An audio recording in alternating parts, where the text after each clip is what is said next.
नमस्कार। आज हम यहाँ पर मुंशी प्रेमचंद जी की कहानी भाड़े का टट्टू सुनने जा रहे हैं। आगरा कॉलेज के मैदान में संध्या समय दो युवक हाथ से हाथ मिलाए टहल रहे थे। एक का नाम यशवंत था, दूसरे का रमेश। यशवंत डील डॉल का ऊंचा और बलिष्ठ था। उसके मुख पर संयम और स्वास्थ्य की कांति झलकती थी। रमेश छोटे कद और इकहरे बदन का तेजहीन और दुर्बल आदमी था। दोनों में किसी विषय पर बहस हो रही थी। यशवंत ने कहा, मैं आत्मा के आगे धन का कुछ मूल्य नहीं समझता। रमेश बोला, बड़ी खुशी की बात है। यशवंत, हाँ देख लेना, तुम ताना मार रहे हो, लेकिन मैं दिखला दूंगा कि धन को कितना तुच्छ समझता हूं। रमेश, खैर दिखला देना, मैं तो धन को तुच्छ नहीं समझता। धन के लिए 15 वर्षों से किताब चाट रहा हूँ। धन के लिए माँ बाप, भाई बंद सबसे अलग यहाँ पड़ा हूँ। न जाने अभी कितनी सलामियाँ देनी पड़ेंगी, कितनी खुशामद करनी पड़ेंगी। क्या इसमें आत्मा का पतन न होगा? मैं तो इतने ऊंचे आदर्श का पालन नहीं कर सकता। यहाँ तो अगर किसी मुकदमे में अच्छी रिश्वत पा जाएं तो शायद छोड़ ना सकें। क्या तुम छोड़ दोगे? यशवंत, मैं उसकी ओर आंख उठाकर भी न देखूंगा, और मुझे विश्वास है कि तुम जितने नीच बनते हो उतने नहीं हो। रमेश, मैं उससे कहीं नीच हूं जितना कहता हूं। यशवंत, मुझे तो यकीन नहीं आता कि स्वार्थ के लिए तुम किसी को नुकसान पहुंचा सकोगे। रमेश, भाई, संसार में आदर्श का निर्वाह केवल सन्यासी ही कर सकता है। मैं तो नहीं कर सकता। मैं तो समझता हूँ कि अगर तुम्हें धक्का देकर तुमसे बाजी जीत सकूं तो तुम्हें जरूर गिरा दूंगा, और बुरा ना मानो तो कह दूं, तुम भी मुझे जरूर गिरा दोगे। स्वार्थ का त्याग करना कठिन है। यशवंत, तो मैं कहूँगा कि तुम भाड़े के टट्टू हो। रमेश, और मैं कहूँगा कि तुम काठ के उल्लू हो। यशवंत और रमेश साथ साथ स्कूल में दाखिल हुए और साथ ही साथ उपाधियां लेकर कॉलेज से निकले। यशवंत कुछ मंदबुद्धि पर बला का मेहनती था। जिस काम को हाथ में लेता उससे चिमट जाता और उसे पूरा करके ही छोड़ता। रमेश तेज था पर आलसी। घंटे भर भी जमकर बैठना उसके लिए मुश्किल था। एमए तक तो वह आगे रहा और यशवंत पीछे। मेहनत बुद्धि बल से परास्त होती रही, लेकिन सिविल सर्विस में पासा पलट गया। यशवंत सब धंधे छोड़कर किताबों पर पिल पड़ा। घूमना फिरना, सैर सपाटा, सर्कस थिएटर, यार दोस्त सबसे मुंह मोड़कर अपने एकांत कुटीर में जा बैठा। रमेश दोस्तों के साथ गपशप उड़ाता, क्रिकेट खेलता रहता। कभी कभी मनोरंजन के तौर पर किताब देख लेता।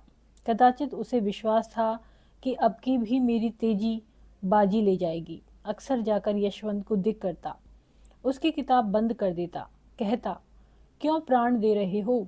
सिविल सर्विस कोई मुक्ति तो नहीं है जिसके लिए दुनिया से नाता तोड़ लिया जाए। यहाँ तक कि यशवंत उसे आते देखता तो किवाड़े बंद कर लेता। आखिर परीक्षा का दिन आ पहुंचा। यशवंत ने सब कुछ याद किया था, पर किसी प्रश्न का उत्तर सोचने लगता तो उसे मालूम होता मैंने जितना पढ़ा था सब भूल गया। वह बहुत घबराया हुआ था। रमेश पहले से कुछ सोचने का आदी न था। सोचता, जब पर्चा सामने आएगा उस वक्त देखा जाएगा। वह आत्मविश्वास से फूला फूला फिरता था। परीक्षा का फल निकला तो सुस्त कछुआ तेज खरगोश से बाजी मार ले गया। अब रमेश की आंखें खुली, पर वह हताश न हुआ। योग्य आदमी के लिए यश और धन की कमी नहीं, यह उसका विश्वास था। उसने कानून की परीक्षा की तैयारी शुरू की, और यद्यपि उसने बहुत ज़्यादा मेहनत न की, लेकिन अव्वल दर्जे में पास हुआ। यशवंत ने उसको बधाई का तार भेजा। अब एक जिले का अफसर हो गया था। 10 साल गुजर गए। यशवंत दिलो जान से काम करता था और उसके अफसर उससे बहुत प्रसन्न थे। पर अफसर जितने प्रसन्न थे, मातहत उतने ही अप्रसन्न रहते थे। वह खुद जितनी मेहनत करता था, मातहतों से भी उतनी ही मेहनत लेना चाहता था। खुद जितना बेलौस था, मातहतों को भी उतना ही बेलौस बनाना चाहता था। ऐसे आदमी बड़े कारगुजार समझे जाते हैं। यशवंत की कारगुजारी का अफसरों पर सिक्का जमता जाता था। 5 वर्षों में ही वह जिले का जज बना दिया गया। रमेश इतना भाग्यशाली न था। वह जिस इजलास में वकालत करने जाता वहीं असफल रहता। हाकिम को नियत समय पर आने में देर हो जाती तो खुद भी चल देता और फिर बुलाने से भी न आता। कहता, अगर हाकिम वक्त की पाबंदी नहीं करता तो मैं क्यों करूं? मुझे क्या गरज पड़ी है कि घंटों उनके इजलास पर खड़ा उनकी राह देखा करूं? बहस इतनी निर्भीकता से करता कि खुशामद के आदि हुक्काम की निगाहों में उसकी निर्भीकता गुस्ताखी मालूम होती। सहनशीलता उसे छू नहीं गई थी। हाकिम हो या दूसरे पक्ष का वकील, जो उसके मुंह लगता उसकी खबर लेता था। यहाँ तक कि एक बार वह जिला जज ही से लड़ बैठा। फल यह हुआ कि उसकी सनद छीन ली गई, किंतु मुवक्किलों के हृदय में उसका सम्मान ज्यों का त्यों रहा। तब उसने आगरा कॉलेज में शिक्षक का पद प्राप्त कर लिया, किंतु यहाँ भी दुर्भाग्य ने साथ न छोड़ा। प्रिंसिपल से पहले ही दिन खटपट हो गई। प्रिंसिपल का सिद्धांत यह था कि विद्यार्थियों को राजनीति से अलग रहना चाहिए। वह अपने कॉलेज के किसी छात्र को किसी राजनीतिक जलसे में शरीक न होने देते। रमेश पहले ही दिन से इस आज्ञा का खुल्लम खुल्ला विरोध करने लगा। उसका कथन था कि अगर किसी को राजनीतिक जलसों में शामिल होना चाहिए तो विद्यार्थी को। यह भी उसकी शिक्षा का एक अंग है। अन्य देशों में छात्रों ने युगांतर उपस्थित कर दिया है, तो इस देश में क्यों उनकी जबान बंद की जाती है? इसका फल यह हुआ कि साल खत्म होने के पहले ही रमेश को इस्तीफा देना पड़ा, किंतु विद्यार्थियों पर उसका दबाव तिल भर भी कम न हुआ। इस भांति कुछ तो अपने स्वभाव और कुछ परिस्थितियों ने रमेश को मार मार कर हाकिम बना दिया।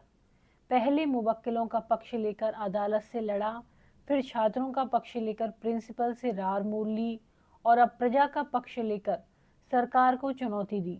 वह स्वभाव ही से निर्भीक, आदर्शवादी, सत्य भक्त तथा आत्माभिमानी था।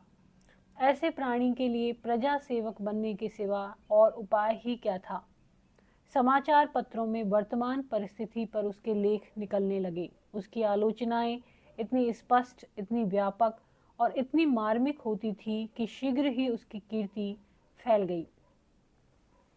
लोग मान गए कि इस क्षेत्र में एक नई शक्ति का उदय हुआ है। अधिकारी लोग उसके लेख पढ़कर तिलमिला उठते थे। उसका निशाना इतना ठीक बैठता था कि उससे बच निकलना असंभव था।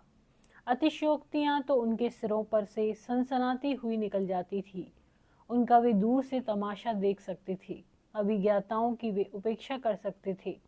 वे सब शस्त्र उनके पास पहुंचते ही न थे, रास्ते ही में गिर पड़ते थे। पर रमेश के निशाने सिरों पर बैठते और अधिकारियों में हलचल और हाहाकार मचा देते थे। देश की राजनीतिक स्थिति चिंताजनक हो रही थी। यशवंत अपने पुराने मित्र के लेखों को पढ़ पढ़कर कांप उठते थे। भय होता कहीं वह कानून के पंजे में न आ जाए। बार बार उसे संयत रहने की ताकीद करते, बार बार मिन्नतें करते कि जरा अपनी कलम को और नरम कर दो। जानबूझकर क्यों विषधर कानून के मुंह में उंगली डालते हो? लेकिन रमेश को नेतृत्व का नशा चढ़ा हुआ था। वह इन पत्रों का जवाब तक न देता था। 5वें साल यशवंत बदलकर आगरे का जिला जज हो गया। देश की राजनीतिक दशा चिंताजनक हो रही थी। खुफिया पुलिस ने एक तूफान खड़ा कर दिया था। उसकी कपोल कल्पित कथाएं सुन सुनकर हुक्कामों की रूह फना हो रही थी। कहीं अखबारों का मुंह बंद किया जाता था, कहीं प्रजा के नेताओं का। खुफिया पुलिस ने अपना उल्लू सीधा करने के लिए हुक्कामों के कुछ इस तरह कान भरे कि उन्हें हर एक स्वतंत्र विचार रखने वाला आदमी खूनी और कातिल नजर आता था। रमेश यह अंधेर देखकर चुप बैठने वाला मनुष्य न था। ज्यों ज्यों अधिकारियों की निरंकुशता बढ़ती थी, त्यों त्यों उसका भी जोश बढ़ता था। रोज कहीं न कहीं व्याख्यान देता और उसके प्राय सभी व्याख्यान विद्रोहात्मक भावों से भरे होते थे। स्पष्ट और खरी बातें कहना ही विद्रोह है। अगर किसी का राजनीतिक भाषण विद्रोहात्मक नहीं माना गया तो समझ लो उसने अपने आंतरिक भावों को गुप्त रखा है। उसके दिल में जो कुछ है उसे जवान पर लाने का साहस उसमें नहीं है। रमेश ने मनोभावों को गुप्त रखना सीखा ही न था। प्रजा का नेता बनकर जेल और फांसी से डरना क्या, जो आफत आनी हो आवे। वह सब कुछ सहने को तैयार बैठा था। अधिकारियों की आंखों में भी वही सबसे ज्यादा गड़ा हुआ था। एक दिन यशवंत ने रमेश को अपने यहाँ बुला भेजा। रमेश के जी में तो आया कि कह दें, तुम्हें आते क्या शर्म आती है, आखिर हो तो गुलाम ही। लेकिन फिर कुछ सोचकर कहला भेजा, कल शाम को आऊंगा। दूसरे दिन वह ठीक 6 बजे यशवंत के बंगले जा पहुंचा। उसने किसी से इसका जिक्र न किया। कुछ तो यह ख्याल था कि लोग कहेंगे मैं अफसरों की खुशामद करता हूँ, और कुछ यह कि शायद इससे यशवंत को कोई हानि पहुंचे। वह यशवंत के बंगले पर पहुंचा तो चिराग जल चुके थे। यशवंत ने आकर उसे गले से लगा लिया। आधी रात तक दोनों मित्रों में खूब बातें होती रहीं। यशवंत ने इतने में नौकरी के जो अनुभव प्राप्त किए थे सब बयान किए। रमेश को यह जानकर आश्चर्य हुआ कि यशवंत के राजनीतिक विचार कितने विषयों में मेरे विचारों से ज़्यादा स्वतंत्र हैं। उसका यह ख्याल बिल्कुल गलत निकला कि वह बिल्कुल बदल गया होगा, वफादारी के राग अलापता होगा। रमेश ने कहा, भले आदमी जब इतने जले हुए हो तो छोड़ क्यों नहीं देते नौकरी, और कुछ न सही अपनी आत्मा की रक्षा तो कर सकोगे। यशवंत, मेरी चिंता पीछे करना, इस समय अपनी चिंता करो। मैंने तुम्हें सावधान करने को बुलाया है। इस वक्त सरकार की नज़र में तुम बेतरह खटक रहे हो। मुझे भय है कि तुम कहीं पकड़े न जाओ। रमेश, इसके लिए तो तैयार बैठा हूँ। यशवंत, आखिर आग में कूदने से लाभ ही क्या। रमेश, हानि लाभ देखना मेरा काम नहीं। मेरा काम तो अपने कर्तव्य का पालन करना है। यशवंत, हटी तो तुम सदा के हो, मगर मौका नाजुक है, संभले रहना ही अच्छा है। अगर मैं देखता कि जनता में वास्तविक जागृति है तो तुमसे पहले मैदान में आता, पर जब देखता हूँ कि अपने ही मरे स्वर्ग देखना है तो आगे कदम रखने की हिम्मत नहीं पड़ती। दोनों दोस्तों ने देर तक बातें की। कॉलेज के दिन याद आए। सहपाठियों के लिए कॉलेज की पुरानी स्मृतियां मनोरंजन और हास्य का अविरल स्रोत हुआ करती हैं। अध्यापकों पर आलोचनाएं हुई, कौन कौन साथी क्या कर रहा है इसकी चर्चा हुई। बिल्कुल यह मालूम होता था कि दोनों अब भी कॉलेज के छात्र हैं। गंभीरता नाम को भी न थी। रात ज्यादा हो गई। भोजन करते करते 1 बज गया। यशवंत ने कहा, अब कहाँ जाओगे, यहीं सो रहो और बातें हों। तुम तो कभी आते भी नहीं। रमेश तो रमते जोगी थे ही। खाना खाकर बात करते करते सो गए। नींद खुली तो 9 बज गए। यशवंत सामने खड़े मुस्कुरा रहे थे। इसी रात को आगरे में भयंकर डाका पड़ गया। रमेश 10 बजे घर पहुंचे तो देखा पुलिस ने उनका मकान घेर रखा है। उन्हें देखते ही एक अफसर ने वारंट दिखाया। तुरंत घर की तलाशी होने लगी। मालूम नहीं क्यों कर रमेश की मेज की दराज में एक पिस्तौल निकल आया। फिर क्या था, हाथों में हथकड़ी पड़ गई। अब किसे उनके डाके में शरीक होने से इनकार हो सकता था। और भी कितने ही आदमियों पर आफत आई। सभी प्रमुख नेता चुन लिए गए। मुकदमा चलने लगा। औरों की बात को ईश्वर जाने पर रमेश निरपराध था। इसका उसके पास ऐसा प्रबल प्रमाण था जिसकी सत्यता से किसी को इनकार न हो सकता था। पर क्या वह इस प्रमाण का उपयोग कर सकता था? रमेश ने सोचा, यशवंत स्वयं मेरे वकील द्वारा सफाई के गवाहों में अपना नाम लिखाने का प्रस्ताव करेगा। मुझे निर्दोष जानते हुए वह कभी मुझे जेल न जाने देगा। वह इतना हृदय शून्य नहीं है। लेकिन दिन गुजरते जाते थे और यशवंत की ओर से इस प्रकार का कोई प्रस्ताव न होता था, और रमेश खुद संकोचवश उसका नाम लिखाते हुए डरते थे। न जाने इसमें उसे क्या बाधा हो। अपनी रक्षा के लिए वह उसे संकट में न डालना चाहते थे। यशवंत हृदय शून्य न थे, भाव शून्य न थे, लेकिन कर्म शून्य अवस्थ थे। उन्हें अपने परम मित्र को निर्दोष मारे जाते देखकर दुख होता था, कभी कभी रो पड़ते थे, पर इतना साहस न होता था कि सफाई देकर उसे छुड़ा ले। न जाने अफसरों का क्या ख्याल हो, कहीं यह न समझने लगे कि मैं भी षड्यंत्रकारियों से सहानुभूति रखता हूँ। मेरा भी उनके साथ कुछ संपर्क है। यह मेरे हिंदुस्तानी होने का दंड है। जानकर जहर निगलना पड़ रहा है। पुलिस ने अफसरों पर इतना आतंक जमा दिया कि चाहे मेरी शहादत से रमेश छूट भी जाए, खुल्लम खुल्ला मुझ पर अविश्वास न किया जाए, पर दिलों से यह संदेह क्यों कर दूर होगा कि मैंने केवल एक स्वदेश बंधु को छुड़ाने के लिए झूठी गवाही दी, और बंधु भी कौन, जिस पर राज विद्रोह का अभियोग है। इसी सोच विचार में एक महीना गुजर गया। उधर मजिस्ट्रेट ने यह मुकदमा यशवंत ही के इजलास में भेज दिया। डाके में कई खून हो गए थे और मजिस्ट्रेट को उतनी ही कड़ी सजाएं देने का अधिकार न था जितनी उसके विचार में दी जानी चाहिए थी। यशवंत अब बड़े संकट में पड़ा। उसने छुट्टी लेनी चाहिए, लेकिन मंजूर न हुई। सिविल सर्जन अंग्रेज था, इस वजह से उसकी सनद लेने की हिम्मत न पड़ी। बला सिर पर आ पड़ी थी और उससे बचने का उपाय न सूझता था। भाग्य की कुटिल क्रीड़ा देखिए, साथ खेले और साथ पढ़े हुए थे। दो मित्र एक दूसरे के सम्मुख खड़े थे, केवल एक कटघरे का अंतर था, पर एक की जान दूसरे की मुट्ठी में थी। दोनों की आंखें कभी चार न होती, दोनों सिर नीचा किए रहते थे। यद्यपि यशवंत न्याय के पद पर था और रमेश मुलजिम, लेकिन यथार्थ में दशा इसके प्रतिकूल थी।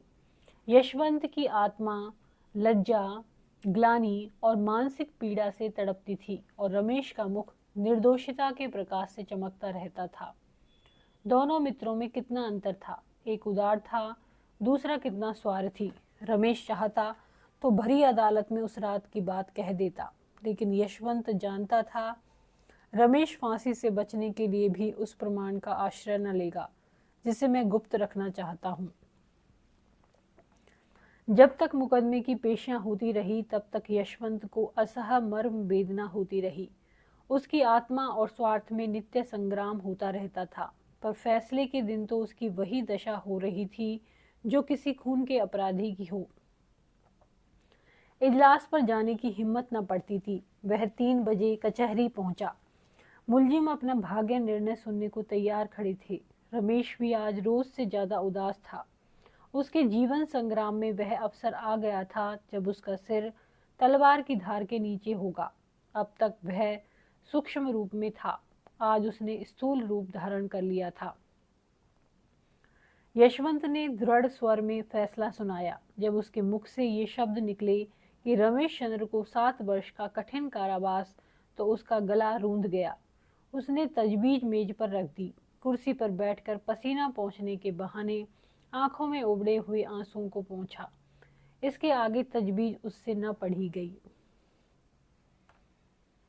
रमेश जेल से निकलकर पक्का क्रांतिवादी बन गया। जेल की अंधेरी कोठरी में दिन भर के कठिन परिश्रम के बाद वह दोनों के उपकार और सुधार के मंसूबे बांधा करता था। सोचता मनुष्य क्यों पाप करता है, इसलिए न कि संसार में इतनी विषमता है।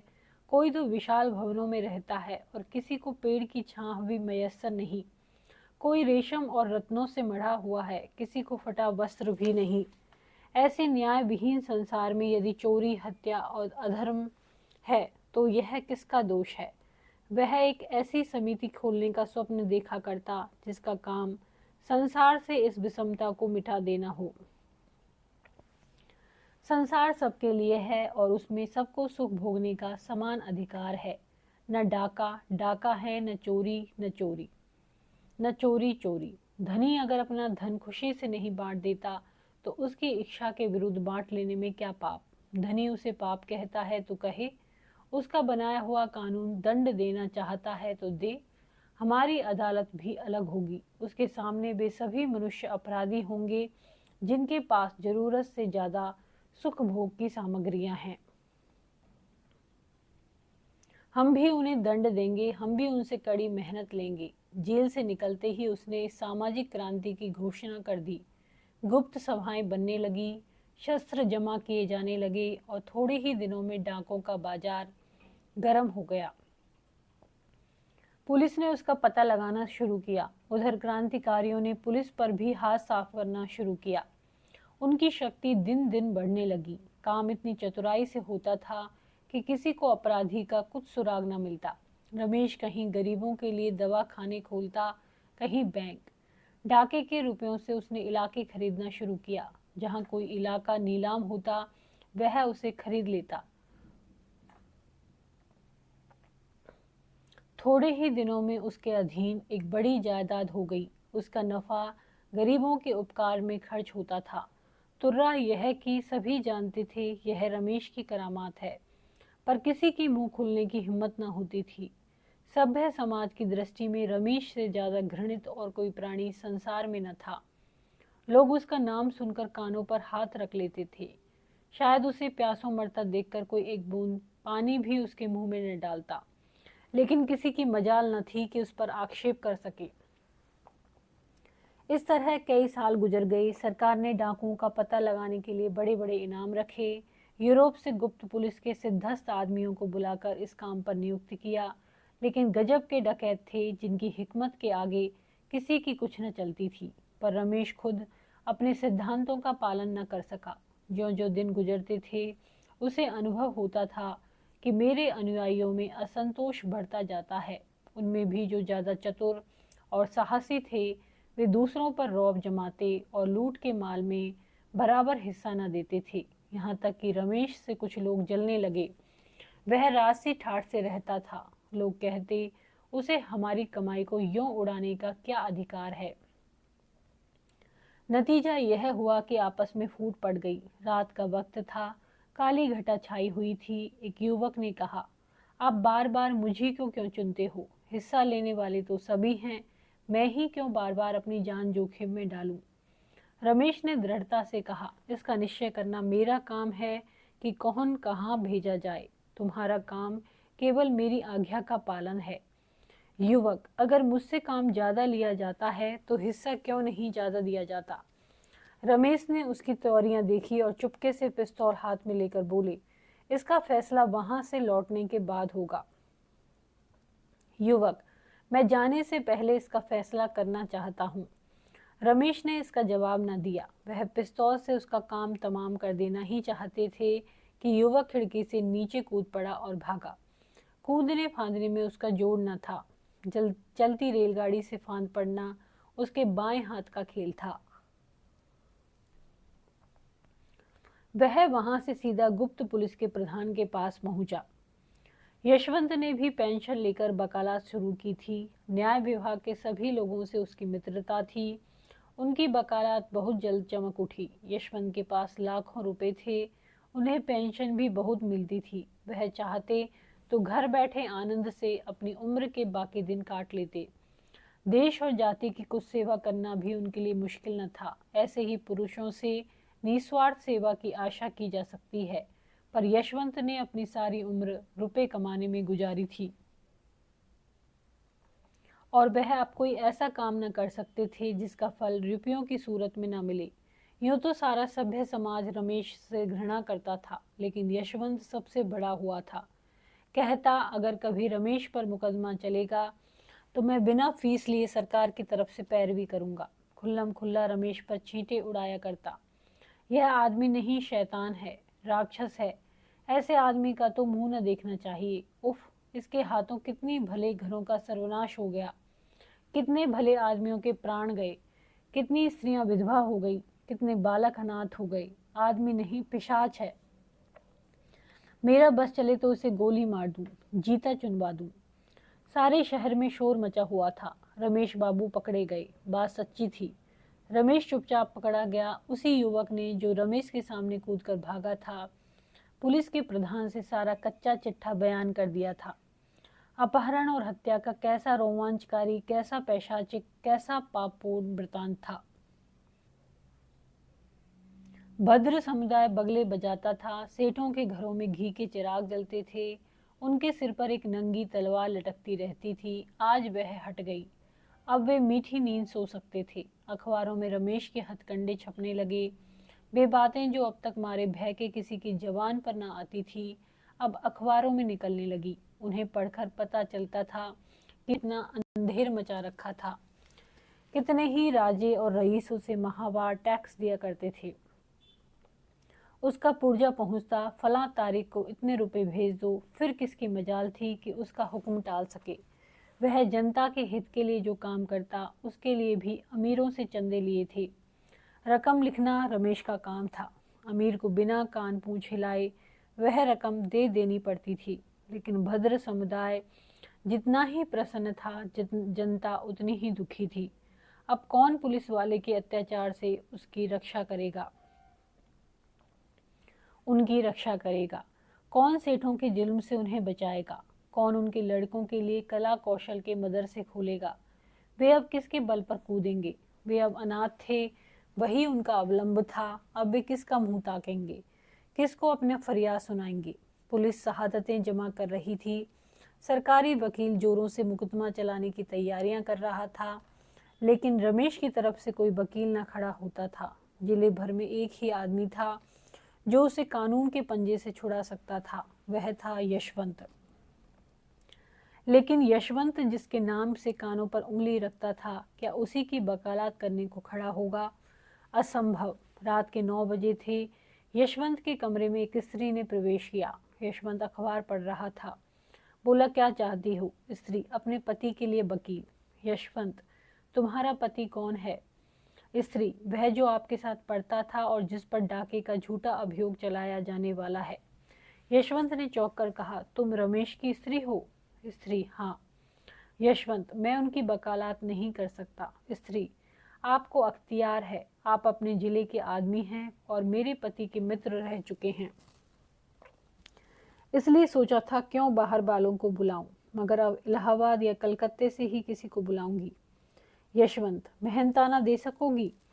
स्त्री ने अभिमान के साथ कहा, बड़े से बड़े वकील का मेहनताना क्या होता है? यशवंत, 3,000 रुपये रोज। स्त्री, बस, आप उस मुकदमे को ले लें, मैं आपको 3,000 रुपये दूंगी। 3,000 रुपये रोज दूंगी। यशवंत, 3,000 रुपये रोज? स्त्री, हाँ, और यदि आपने उन्हें छुड़ा लिया तो 50,000 रुपये आपको इनाम के तौर पर और दूंगी। यशवंत के मुंह में पानी भर आया। अगर मुकदमा 2 महीने भी चला तो कम से कम 1 लाख रुपए सीधे हो जाएंगे। पुरस्कार ऊपर से पूरे 2 लाख की गोटी है। इतना धन तो जिंदगी भर में भी जमा न कर पाए थे, मगर दुनिया क्या कहेगी? अपनी आत्मा भी तो नहीं गवाही देती। ऐसे आदमी को कानून के पंजे से बचाना असंख्य प्राणियों की हत्या करना है। लेकिन गोटी 2 लाख की है। कुछ रमेश के फंस जाने से इस जत्थे का अंत तो हुआ नहीं जाता। उसके चेले चापड़ तो रहेंगे ही, शायद वे अब और भी उपद्रव मचाएं। फिर मैं 2 लाख की गोटी क्यों जाने दूं? लेकिन मुझे कहीं मुंह दिखाने को जगह न रहेगी। ना सही, जिसका जी चाहे खुश हो, जिसका जी चाहे नाराज। ये 2 लाख तो नहीं छोड़े जाते। कुछ मैं किसी का गला तो दबाता नहीं, चोरी तो करता नहीं। अपराधियों की रक्षा करना तो मेरा काम ही है। सहसा स्त्री ने पूछा, आप जवाब देते हैं? यशवंत, मैं कल जवाब दूंगा, जरा सोच लूं। स्त्री, नहीं, मुझे इतनी फुर्सत नहीं है। अगर आपको कुछ उलझन हो तो साफ साफ कह दीजिएगा, मैं और प्रबंध करूं। यशवंत को और विचार करने का अवसर न मिला। जल्दी का फैसला स्वार्थ ही की ओर झुकता है। यहाँ हानि की संभावना नहीं रहती। यशवंत, आप कुछ रुपए पेशगी के दे सकती हैं। स्त्री, रुपयों की मुझसे बार बार चर्चा न कीजिए। उनकी जान के सामने रुपयों की हस्ती क्या है? आप जितनी रकम चाहें मुझसे ले लें। आप चाहे उन्हें छुड़ा न सकें, लेकिन सरकार के दांत खट्टे जरूर कर दें। यशवंत, खैर मैं ही वकील हो जाऊंगा। कुछ पुरानी दोस्ती का निर्वाह भी तो करना चाहिए। पुलिस ने एड़ी चोटी का जोर लगाया, सैकड़ों शहादतें पेश की। मुखबिर ने तो पूरी गाथा ही सुना दी, लेकिन यशवंत ने कुछ ऐसी दलीलें की, शहादतों को कुछ इस तरह झूठा सिद्ध किया और मुखबिर की कुछ ऐसी खबर ली कि रमेश बेदाग छूट गए। उन पर कोई अपराध न सिद्ध हो सका। यशवंत जैसे संयत और विचारशील वकील का उनके पक्ष में खड़े हो जाना ही इसका प्रमाण था कि सरकार ने गलती की। संध्या का समय था। रमेश के द्वार पर शामियाना तना हुआ था। गरीबों को भोजन कराया जा रहा था। मित्रों की दावत हो रही थी। यह रमेश के छूटने का उत्सव था। यशवंत को चारों ओर से धन्यवाद मिल रहे थे। रमेश को बधाइयां दी जा रही थी। यशवंत बार बार रमेश से बोलना चाहता था, लेकिन रमेश उनकी ओर से मुंह फेर लेते थे। अब तक उन दोनों में एक बात भी न हुई थी। आखिर यशवंत ने एक बार झुंझलाकर कहा, तुम तो मुझसे इस तरह ऐंठे हुए हो मानो मैंने तुम्हारे साथ कोई बुराई की। रमेश, और आप क्या समझते हैं कि मेरे साथ भलाई की? पहले आपने मेरे इस लोक का सर्वनाश किया, अब की परलोक का किया। पहले न्याय किया होता तो मेरी जिंदगी सुधर जाती, और अब जेल जाने देते तो आकबत बन जाती। यशवंत, यह तो न कहोगे कि इस मामले में कितने साहस से काम लेना पड़ा। रमेश, आपने साहस से काम नहीं लिया, स्वार्थ से काम लिया। आप अपने स्वार्थ के भक्त हैं। मैं तो आपको भाड़े का टट्टू समझता हूँ। मैंने अपने जीवन का बहुत दुरुपयोग किया, लेकिन उसे आपके जीवन से बदलने को किसी दशा में तैयार नहीं हूँ। आप मुझसे धन्यवाद की आशा न रखें। यदि ये कहानी आपको पसंद आती है तो इसको लाइक करें, चैनल को सब्सक्राइब करें, कमेंट करें और शेयर करें। धन्यवाद।